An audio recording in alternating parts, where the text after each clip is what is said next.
Welcome, everybody, to the Liturgy of the Chalice. Thank you for coming today and hearing this message. I want to wish everybody a very happy Holy Week. There are a lot of things that many Christians all over the world celebrate this week, leading up to the celebration of the resurrection of the Lord next Sunday, which we'll all be celebrating here together.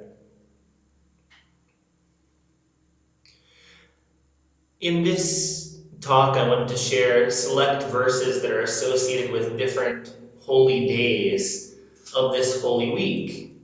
Today, of course, traditionally is called Palm Sunday, when Jesus rode into Jerusalem on a donkey, guided by his disciples, and he was greeted by throngs and throngs of admirers.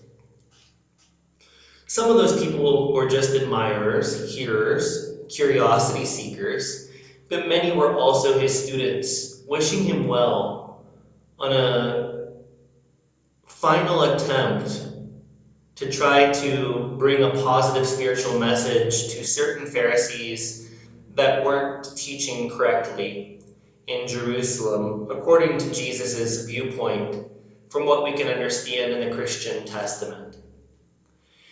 The next holy day is Holy Thursday, which celebrates equal service to all beings everywhere. And then there is Good Friday, which is the day in which Jesus is said to have been crucified. Many churches celebrate a vigil, an Easter vigil on Saturday night, which goes through purportedly until Easter morning, although most churches will take a pause and they'll symbolically go to sleep and then be there for Easter, so on and so forth. So let's begin our talk and our preview of what we can meditate on throughout this Holy Week leading up to the resurrection of Jesus.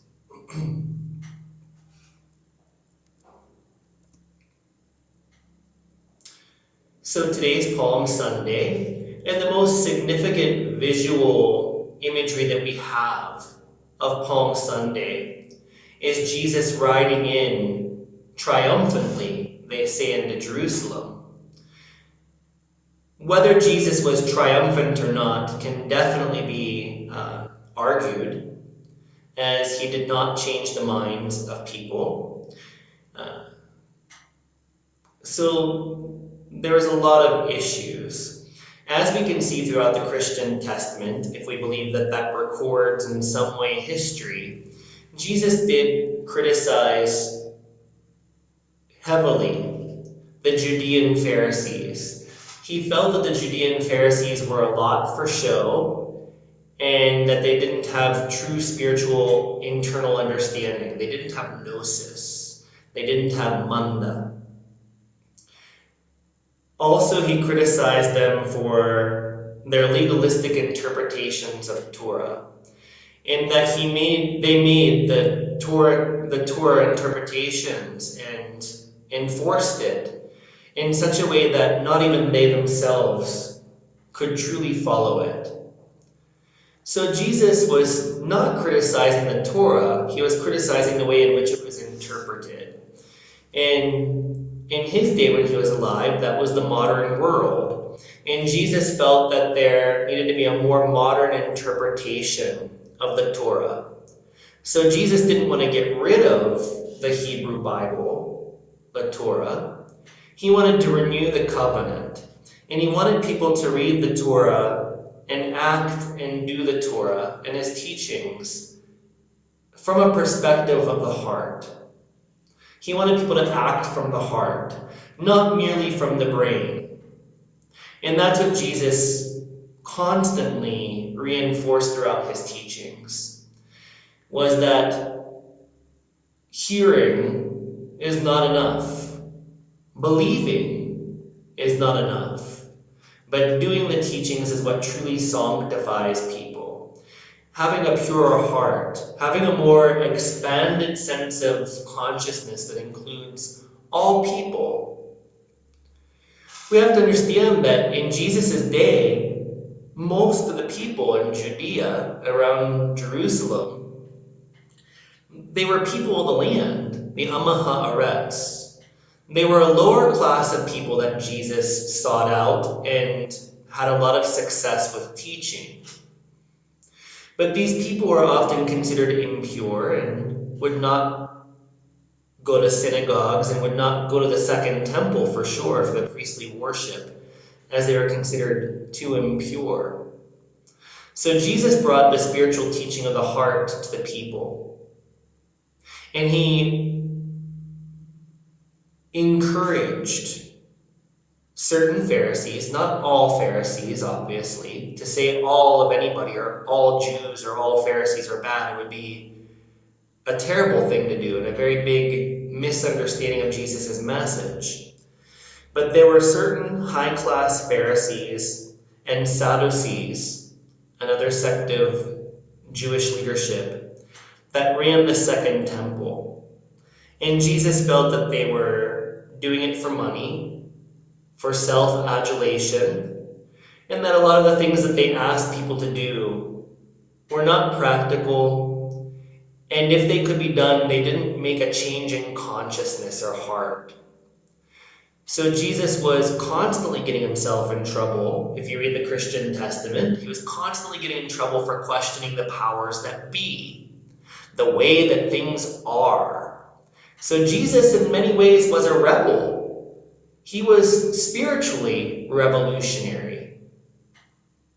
But he wasn't interested in physical altercations or things like that, any physical rebellion. He wanted transformation on the inside. And he felt that if he could reach enough people by helping them to transform inside, that there wouldn't be a need for a war or killing or fighting on any level. But that if people can truly evolve internally, they would naturally begin to communicate in such a way that let them see a broader perspective. So when Jesus was coming to Jerusalem, what he was doing was to come to the second temple. He wanted to make a big scene, and he did. He drove in on a donkey with all of his disciples, and many other disciples were his in the streets, and many people knew who he was and liked him and saw him as a liberator. Jesus' name in Hebrew is Yeshua, which means liberation. So he came to liberate all people from man-made religion. He wanted to institute a spirituality that could be easily done from a space of the heart. So Jesus did plan to go in and cause some issues, but he wanted it to be non-violent. He wanted to go to the second temple and he wanted to preach there because it was getting close to Passover, as we know. And he knew a lot of people would be there because many people in the surrounding area of Jerusalem would travel to Jerusalem into the second temple to make different sacrifices and do different mitzvot or commandments at the time right before the Passover or Pesach celebration. So he knew he would have crowds to speak to, and that all the Judean Pharisees would be there, of course, to celebrate, to worship, and some just to be seen as an important spiritual teacher. But when Jesus saw what was going on at the temple, it infuriated him. He saw it become like a marketplace with people dealing money and treating it like it was, a common store where you can barter. And he was very insulted that such low-grade activities had polluted the second temple. So he made a whip out of ropes and he started cracking the whip. He didn't hit anybody that we know of in the Christian Testament, but he did crack the whip to scare people because people knew he was a prophet, right? Or they suspected he was a prophet. So whatever a prophet speaks must happen. So that's why a lot of people would come up to great masters and sages, even the later desert fathers and mothers, and say, may I have a word, may I have a teaching, may I have a blessing. Because they knew whatever they got from such a being, whatever that being spoke would ultimately come into existence. So Jesus saw that things were corrupt, and he said, "You've made my Father's house, the Abba's house, the second temple, into a den of thieves." And he turned over tables, made a huge scene, which definitely infuriated the powers that be. The second temple establishment, which was made up of aristocratic Pharisees and Sadducees. So really that kind of sealed his fate toward death. But Jesus knew. All great masters know their time of death. He already knew that he was going to die for truth, but he wanted to create a scene that would make people reflect long after he was gone. And we still do, over 2,000 years later, today, in April of 2023. He wanted to speak to as many people, have one last chance to really push and share his ideas of purification and sanctification of the heart, so that we all may be eligible to join the communion of saints, the Son of Mankind Messiah, which is a collective Messiah.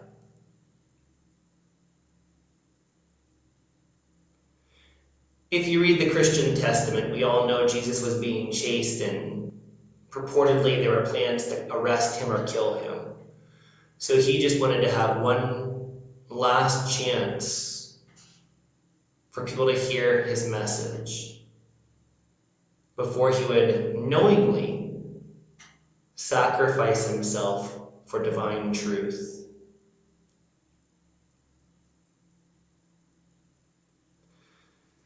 So on Palm Sunday, the significance of the donkeys, these are the verses I'd like to share with you. Luke 19:35 through 40. Then they brought it to Jesus, and after throwing their cloaks on the colt, the donkey, they set Jesus on it. As he rode along, people kept spreading their cloaks on the road. As he was now approaching the path down from the Mount of Olives, the whole multitude of the disciples began to praise God joyfully with a loud voice. "Blessed is the King who comes in the name of the Lord. Peace in heaven and glory in the highest heaven." Some of the Pharisees in the crowd said to him, "Teacher, order your disciples to stop." He answered, "I tell you, if these were silent, the stones would shout out."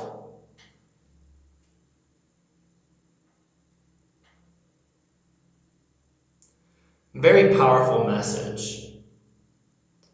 So let's talk about some of the things that are going on in these verses here.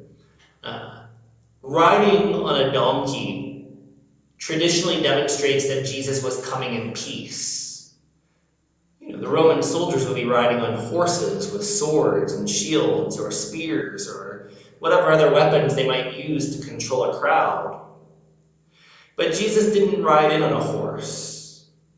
He rode in on a very slow donkey.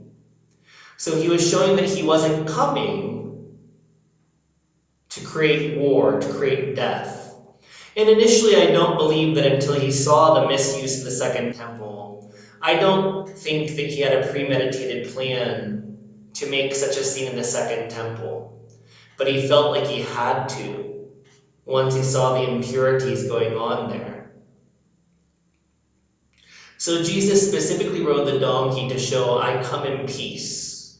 I'm not coming here to start a riot.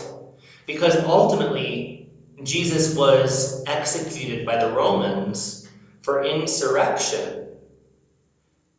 Some people of that time, and most people of modern day, were saying that Jesus was the son of David, the Davidic Messiah, which was an expected royal king descendant of King David of Hebrew Bible fame. And this Davidic Messiah was meant to totally wipe out all opponents of Israel and establish a new Jerusalem on earth, ruled by the Davidic Messiah. So many people thought Jesus was the Davidic Messiah. And these kind of rumors were going around the temple establishment. Certain high-end Pharisees and Sadducees. And they were very upset, as you can see here. Some of the Pharisees in the crowd said to him, "Teacher, order your disciples to stop." Why? Because they were saying, "Blessed is the King who comes in the name of the Lord.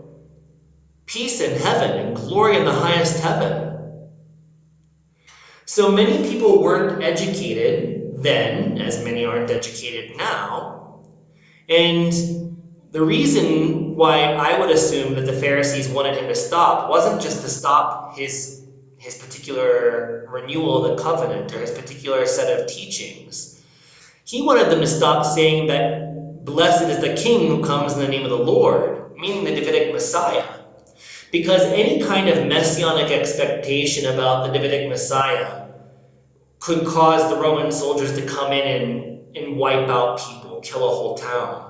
Because the last thing they wanted was some person who thought that he was the Messiah to come and create a riot and cause problems for the Roman governance.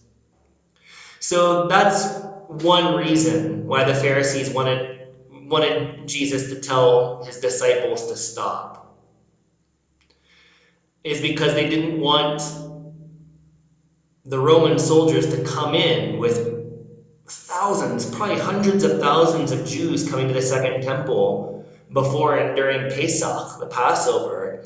They didn't want a riot to happen or to have just blood spill everywhere. Jesus himself did not believe he was the Davidic Messiah.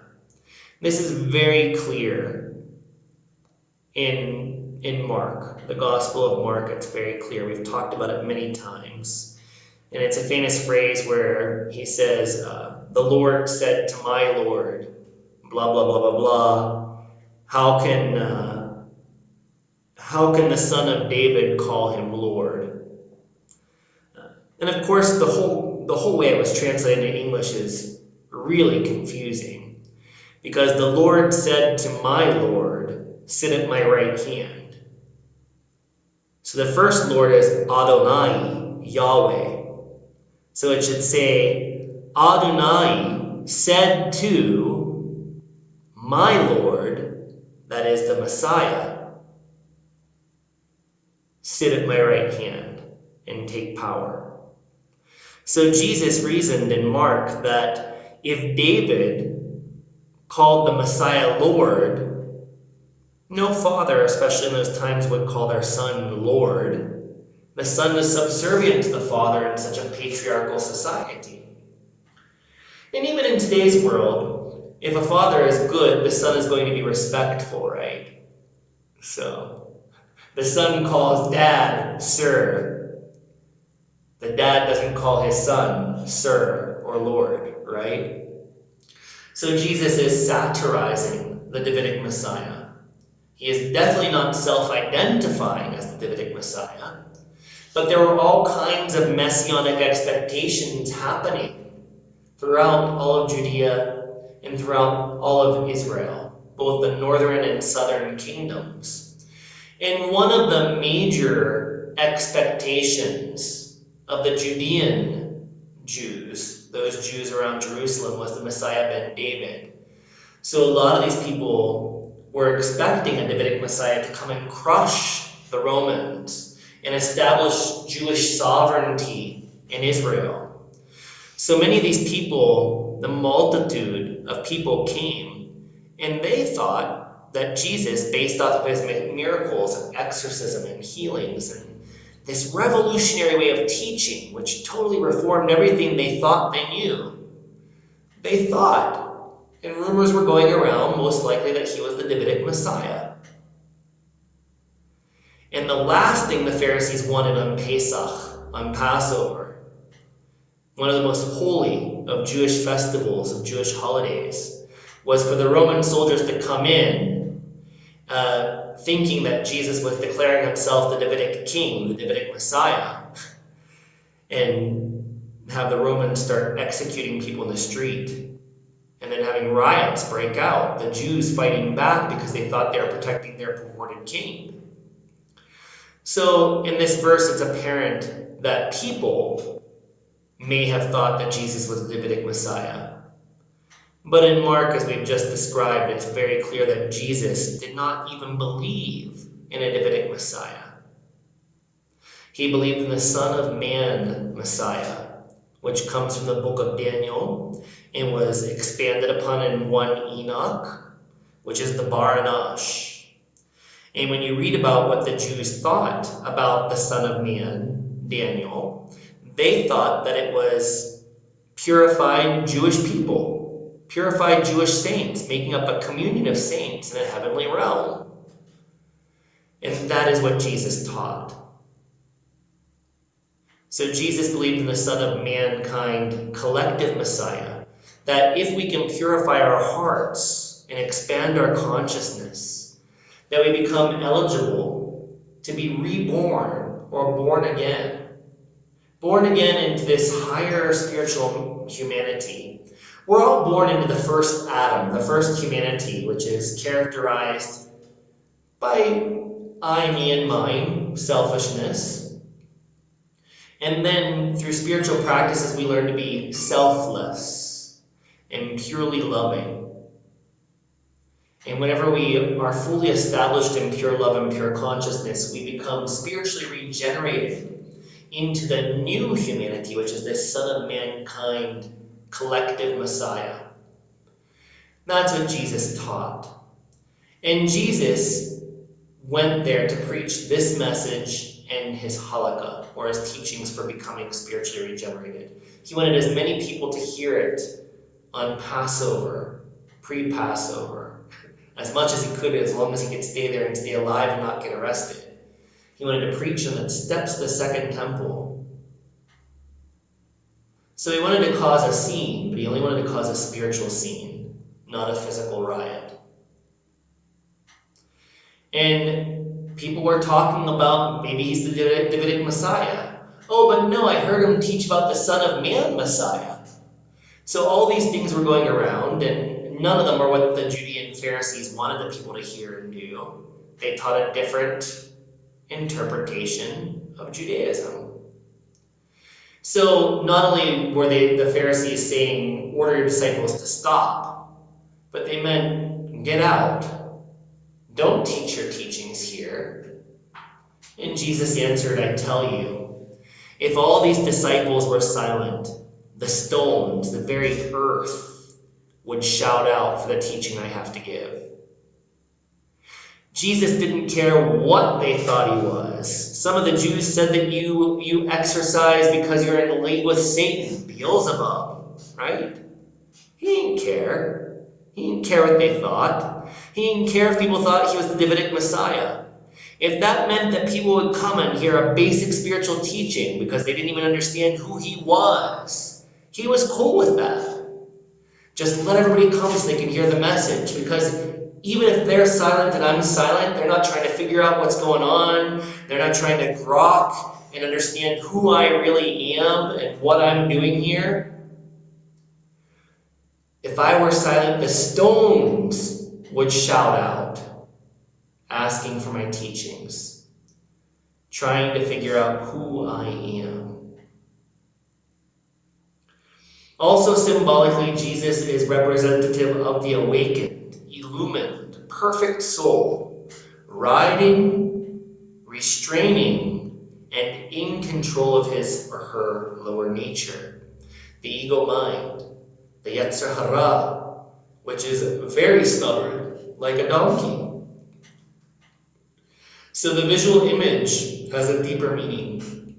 In this case, Jesus represents every perfected being, every illumined saint, and that they are riding their own ego.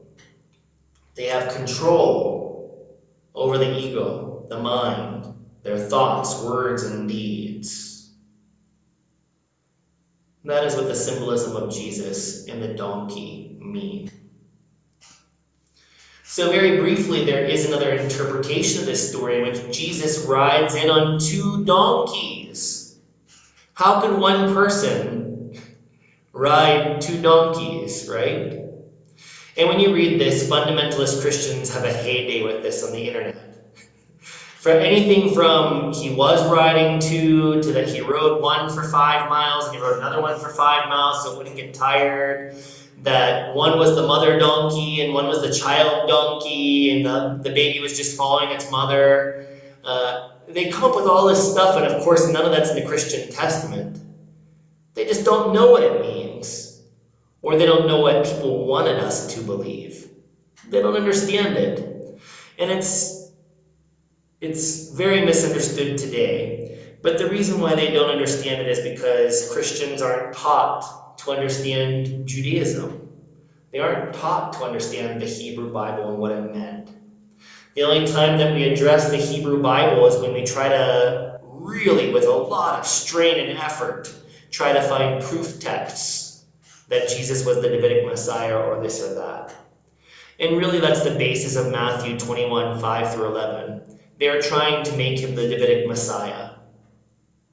So this is very non-historical.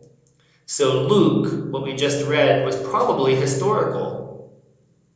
But Matthew 21, 5 through 11 is taking a probable historical event and redacting it, editing it, and trying to show that Jesus was the Davidic Messiah. So Matthew 21, 5 through 11, tell the daughter of Zion, look, your king is coming to you, humble and mounted on a donkey, and on a colt, the foal of a donkey. The disciples went and did as Jesus had directed them. They brought the donkey and the colt, the baby donkey, and put their cloaks on them, and he sat on them. He sat on both donkeys at the same time. That is what it says, despite what some Christians try to make up. A very large crowd spread their cloaks on the road, and others cut branches from the trees and spread them on the road. The crowds that went ahead of him and that followed were shouting, Hosanna to the Son of David. Notice that wasn't in Luke, right? Blessed is the one who comes in the name of the Lord.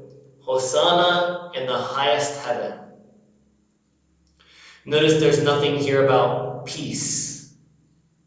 So here, they definitely are twisting Jesus to be the Davidic Messiah that was coming to conquer, to establish a new religion.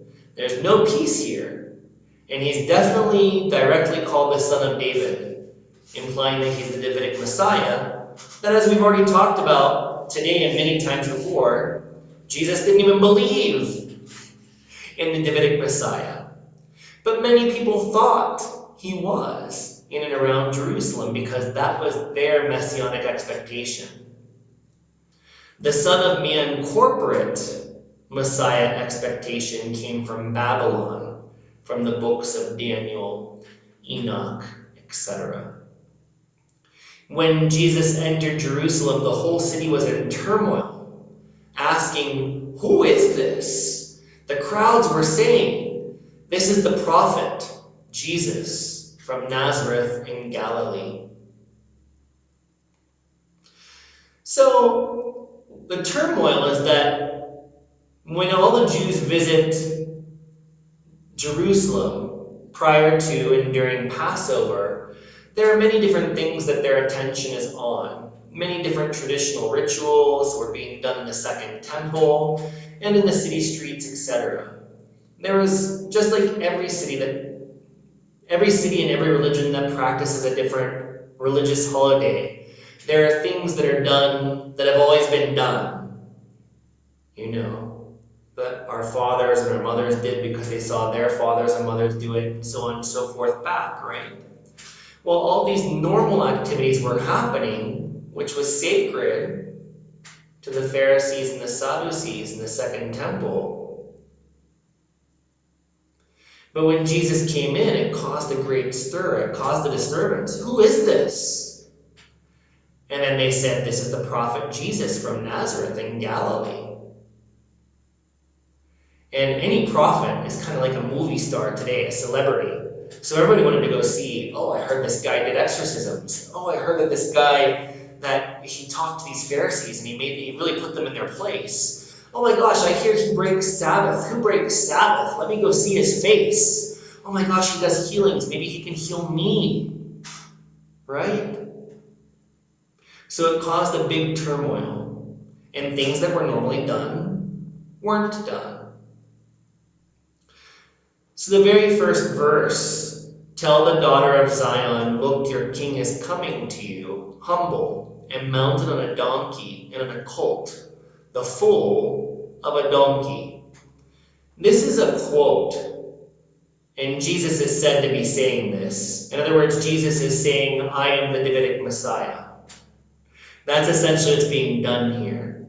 Because Zechariah 9:9 is considered to be a messianic verse, which is about the Davidic Messiah coming and taking control over all of Israel.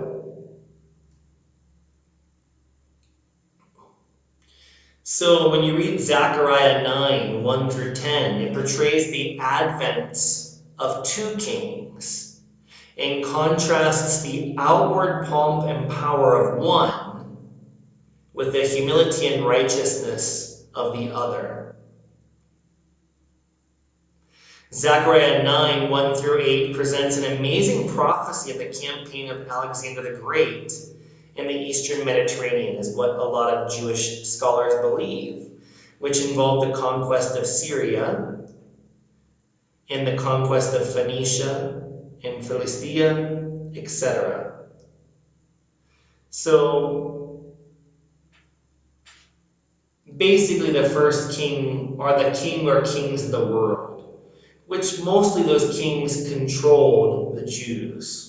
The Jews were constantly being conquered by surrounding kingdoms. The Babylonians, the Syrians, the Romans.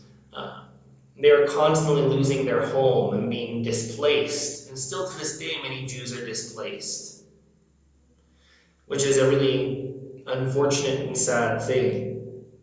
So what this was is that the second king, which is the quote that Jesus is quoting here, or is said to have quoted, is a quote about the Davidic Messiah, a Jewish king coming in to take over, and he is humble and mounted on a donkey. So Jesus is giving his own proof text, essentially saying, non-historically, he didn't say this, that I'm the Davidic Messiah. He wouldn't have said this because in Mark, which is a much earlier and much more authentic gospel than later Matthew, he said there's no such thing as a Davidic Messiah. We already talked about it today. So why would he say now that he was? And that's the whole idea of riding in on two donkeys, because that's what Zechariah was prophesying. He was seeing this weird prophetic image of the son of David, the Messiah ben David, coming to reclaim Israel. Or that's how it's interpreted. So that's what it means to ride in on two donkeys. It was a prophetic vision of Zechariah about a Messiah coming to restore Israel. And by the time Matthew was being written, which was significantly later, a generation or so later than Mark, people were passing around oral traditions of Jesus that mixed with the Pauline idea that Jesus was the son of David. So Mark, Matthew, Luke, and John were all very influenced by the Pauline epistles, or the Pauline letters. And Paul wanted Jesus to be the Davidic Messiah, even though Jesus himself said he wasn't. And he also satirized the Davidic Messiah in the Gospel of Thomas, saying, if the birds of the sky attain the Malkuth before you, then they are greater than you in the kingdom of God. Something like that. So the birds are coming from the sky, and the Davidic Messiah was said to descend from the clouds of angels to conquer any enemy of Israel and establish a new Jerusalem. So Jesus was there also satirizing the son of David or Davidic Messiah. So it's not likely. But I do believe, as we already covered in Luke, that many people thought he was. Especially when he travels to Judea and he's doing all these miraculous things that are beyond the reach of common man. They would naturally start to create rumors that he was the son of David, or the expected Davidic Messiah of Judean Pharisaical expectation. So that's what this later verse and redaction of Matthew is. It's trying to put words in the mouth of Jesus for him to say, I am the Davidic Messiah. When the earlier, more authentic version in Mark does not claim such a thing at all. But the fact that many people thought that he was the son of David, the Davidic Messiah, this would cause problems for the Roman governor, Pontius Pilate, and the emperor all the way at the top wouldn't like the idea of some king creating problems in the territory of Jerusalem. So they were looking out for people, and they executed many people that claimed to be the Davidic Messiah. Before and after Jesus, there were many people that claimed that title, and they wiped them out. So even if people were saying Jesus was the Davidic Messiah and mobilizing lots of people to come to see him, creating a scene, that already kind of sealed Jesus' fate, despite the fact that he wasn't making any messianic claim for himself. At least not the Davidic Messiah. He said he was the Son of Man Messiah, which is the corporate Messiah, meaning he was one of many divine beings in the communion of saints. But the powers that be in the Second Temple didn't like Jesus, so they suggested to the Roman governance, you better take care of this guy. And it was a big ego trip, because the Second Temple authorities knew that Jesus was powerful. They knew that he taught with authority. They knew that he drew all the people of the land. It was literally like a Hollywood star is what Jesus was. They did not want him to be successful in reinterpreting the Torah from the perspective of the heart rather than from legalistic interpretations. Because when you free people to have an internal spiritual journey, then that makes the priests of the temple establishment useless. Jesus came to empower people to have a direct relationship between themselves and God and to purify their hearts. He was saying you don't need these legalistic interpretations. You don't need to make these sacrifices. You can serve the poor and hungry, and that is a worship acceptable to God. You can purify your mind and heart and be regenerated into a true son or daughter of God. And that's the last thing the Second Temple establishment wants. And honestly, it's the last thing the Catholic Church wants. It's the last thing the Greek Orthodox Church wants. It's the last thing most Protestant and fundamentalist churches want. They want control over people. Jesus wanted to free people. And when a great being comes to reform controlling religions and says, hey, this is really about what's going on inside you, Whoa! The powers that be want to silence you really quick. So did the aristocratic Pharisees and Sadducees that ran the Second Temple. They did not want to lose the power and the money involved in running the Second Temple. They did not want this guy, this spiritual zealot, to take away their audience and their money. So they recommended to the Roman people to come that he's going to start a riot. There's going to be a problem here if you don't take care of this guy. And then the Romans killed him for insurrection on the cross. Holy Thursday is all about serving everyone without distinction. We find the most famous verse associated with Holy Thursday in John 13, 2 through 9, and 12 through 17. And during supper, Jesus, knowing that the Father had given all things into his hands, and that he had come from God, and was going to God, got up from the table, took off his outer robe, and tied a towel around himself.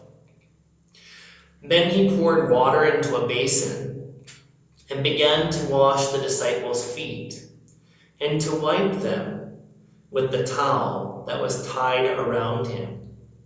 He came to Simon Peter, who said to him, "Lord, are you going to wash my feet?" Jesus answered, "You do not know now what I am doing, but later you will understand." Peter said to him, "You will never wash my feet." Jesus answered, "Unless I wash you, you have no share with me." Simon Peter said to him, "Lord, not my feet only, but also my hands and my head." After he had washed their feet, had put on his robe, and had returned to the table, he said to them, "Do you know what I have done to you? You call me teacher and Lord, and you are right, for that is what I am. So if I, your Lord and teacher, have washed your feet, you also ought to wash one another's feet.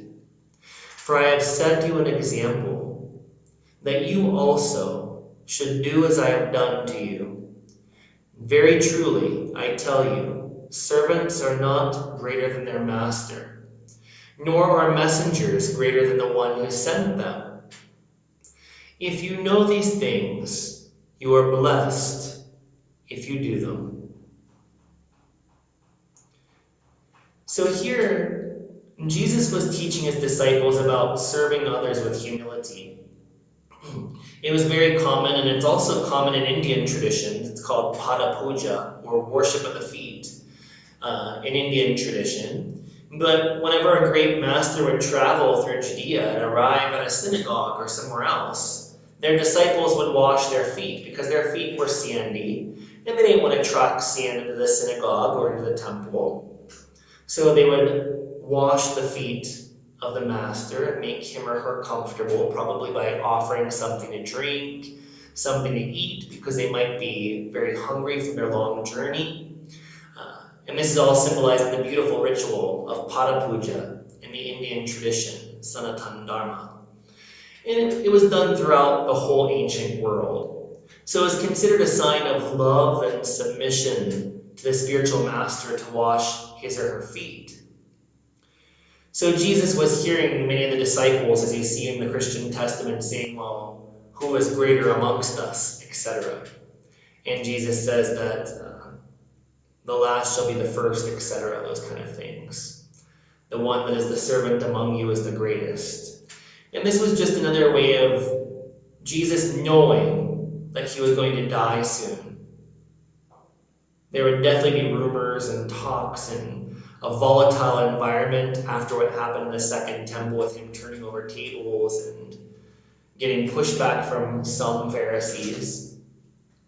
He knew he was going to die. He wanted to give one powerful message message to his disciples. So he did something totally unthinkable in that time. No other pre-rabbinic teacher would have done this. He washed the feet of his disciples. And then he said, "Do as I do."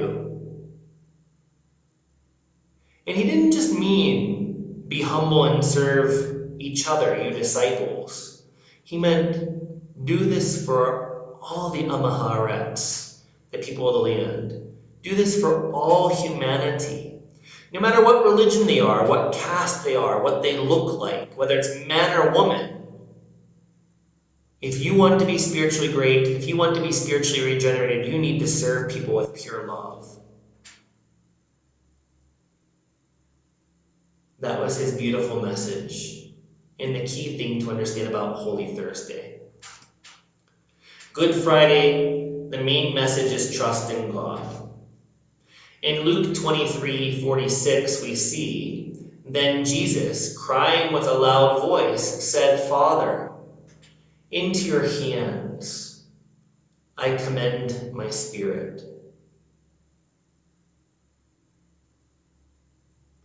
Very beautiful phrase. And I do think it's likely that Jesus actually said this on the cross.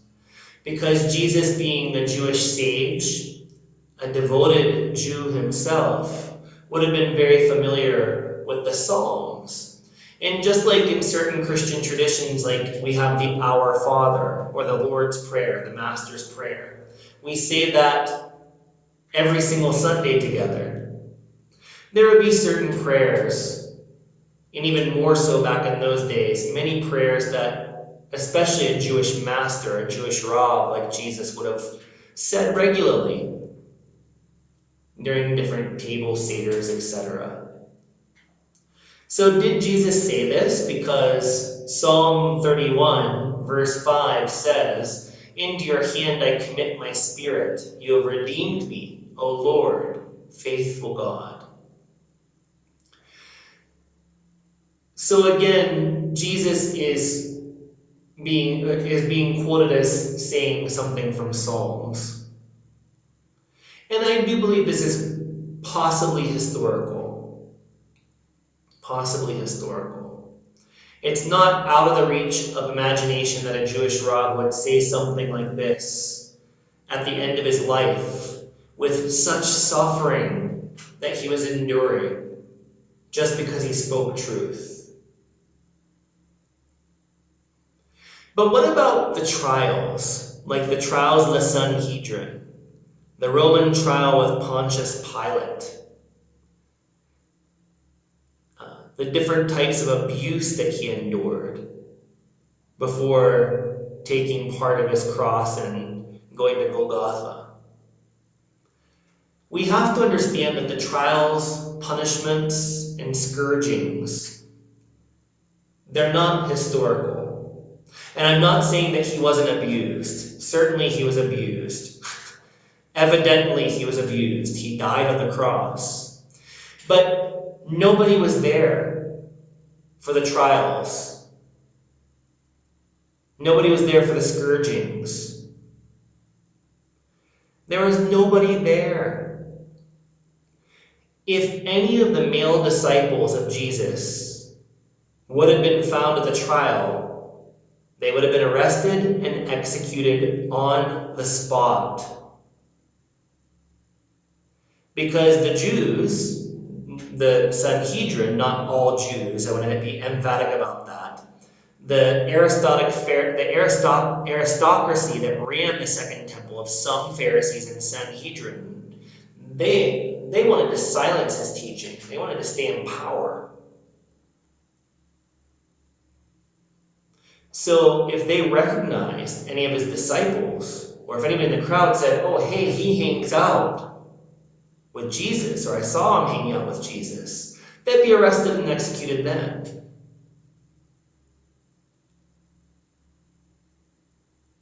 So that's why Jesus said when he was arrested, he said, "Run! Get out of here!" So all of his disciples ran. And although it was certainly a horrifying scene and scary, they didn't run because they were cowards. They ran because if they didn't run, Jesus' teachings would not be here today. If they were all arrested and killed, the gospel and the halakha teaching and the halakha, or teachings of Jesus, would have died with them.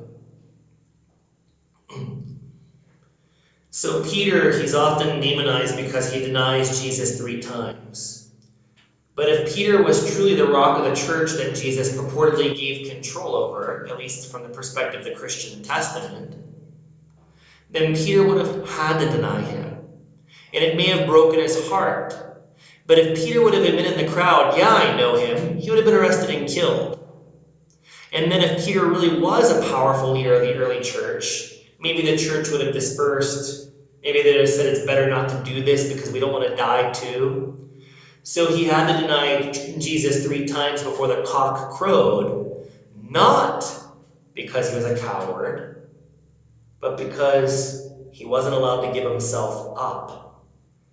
Somebody had to stay and lead different sects of the Jewish Christians that Jesus had formulated through his travels and his preaching. Somebody had to lead.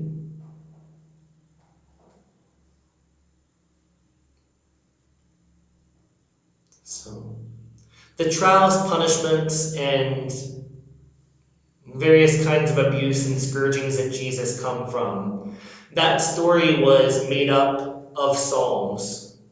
All of that stuff comes from Psalms, from the Hebrew Testament. None of it was something that a disciple witnessed. Again, if any of them were there, they would have been killed. They would have been arrested and executed right away. And also, the story of Jesus' trials and punishments are almost verbatim from the Hebrew Bible. And some will say, well, that's why Jesus was the Davidic Messiah. He's the only Son of God, in that literalistic way. And that's just not it. All prophecies were for people of that day. And those prophecies were made for the Jews of that time. It wasn't for some future time. That could be discussed in future classes and talks. But just so we know, although there probably were trials, there probably were many punishments before he was finally crucified, nobody saw that. All that information was just plagiarized from Psalms to fill in the gaps of what we don't know. Mark states Jesus cried out and simply died, that he didn't say, Father, into your hands I commend my spirit. That's Mark 15:37, where he just cries out and dies.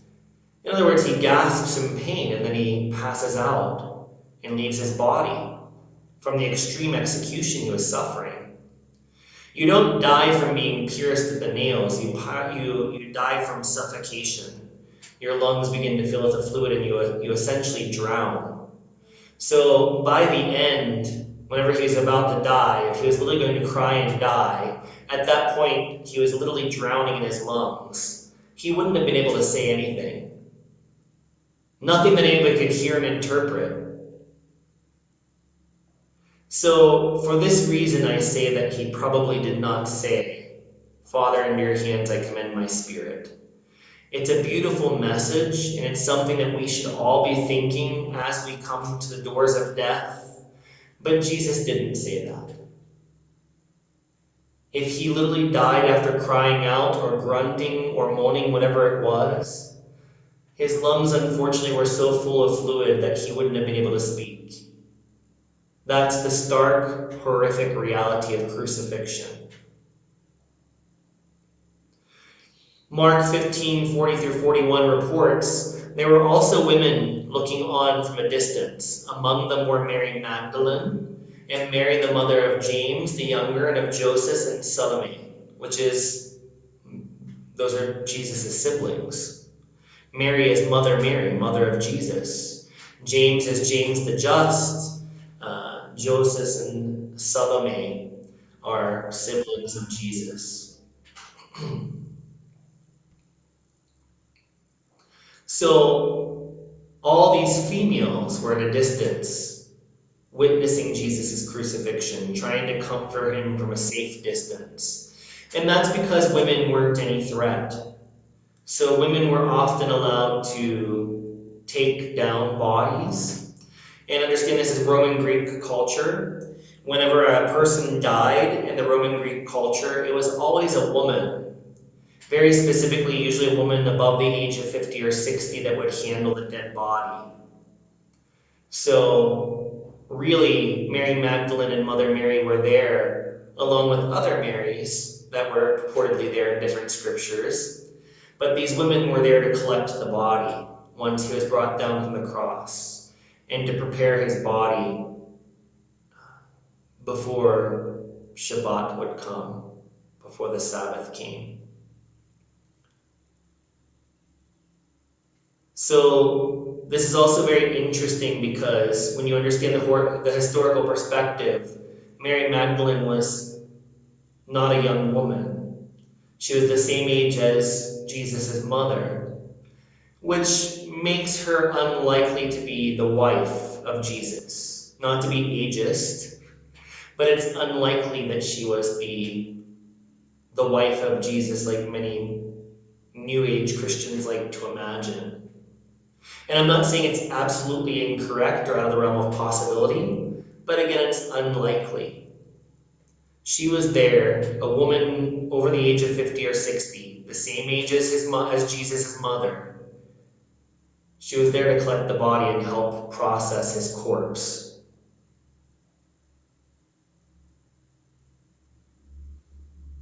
That's the history behind it. Whenever you look at the Gospel of John, you see that also John the Beloved is at the cross. And this makes many scholars believe that he must have been very young, a young boy, that he wasn't a man yet, like Peter and James, etc. So that's the only way that John could have been at the cross, if John was there at all, is if he was very young. Because if he were a mature male, he would have been arrested and executed too.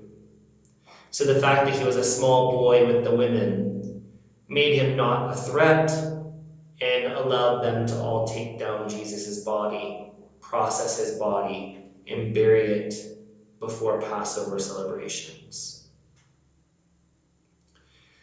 This concludes our talk for Holy Week. Next Saturday, we will have an Easter Vigil meditation online, so check that out. We will celebrate Easter Vigil the night before with a long meditation live on Facebook. And then next Easter, we'll celebrate the resurrection of the Lord, of our beloved Mar Yeshua. Let's continue with the Liturgy of the Chalice.